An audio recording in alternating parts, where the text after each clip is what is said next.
Yo, update po tayo sa XRM na in-overhaul po natin mga idol. Ayan, buo na.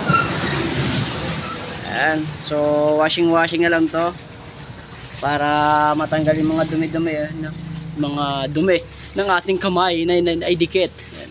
So yung ulo hindi pa natin nakabit dyan kasi nga po wala pang susi, dinirect lang muna natin. So hinihintay pa natin sila bukas kasi yung susi ay dinala. No, paano ba yan? Alright. Pero paparinig ko sa inyo yung andar ng kanyang makina. No, paandarin natin. Ay. Oh, naka-neutral. One click lang. Aray ko. One click lang dapat. Right. Lang. Yun.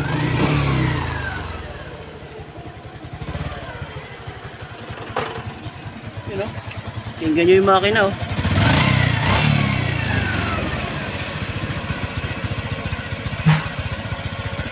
Hindi na masama.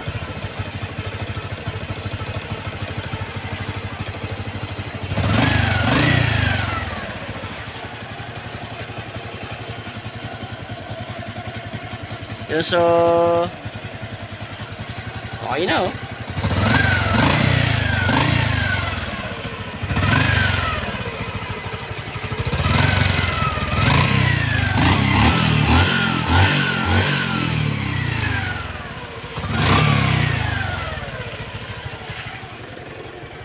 Alright na mga idol.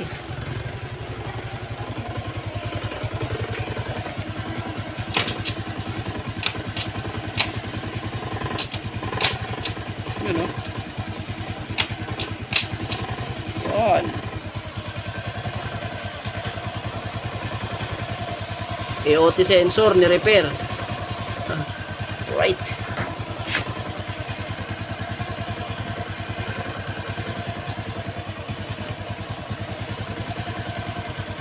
No?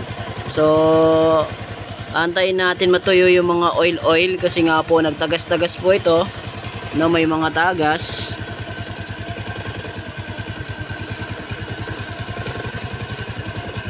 Alright.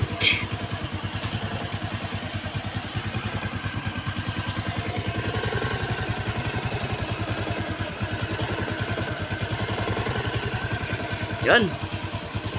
Yun, short update lang po para dito sa ating XRM na binuo. Yun, no? Tingnan natin kung ano mga basa-basa na dyan. Okay. So, okay na to. Yan, so paalala, lagi i-check ko yung langis mga idol, mga katropa. Kung ayaw nyo mapagastos malala, ito, ang laki ng gastos ng ng tropa natin dito, no. Biruin mo mula sa connecting rod, side bearing, bore, yung pinaribore natin, tapos yung bearing ng clutch, mga idol, nawasak. Yun. Tapos yung kanyang CVT yung kanyang throttle body, grabe, pati mga o-ring na sunog, kalaban talaga. Yan, so change oil yung nangyari talaga dito. Okay. So pinost naman natin yung mga damage nya. Okay na to. Update lang.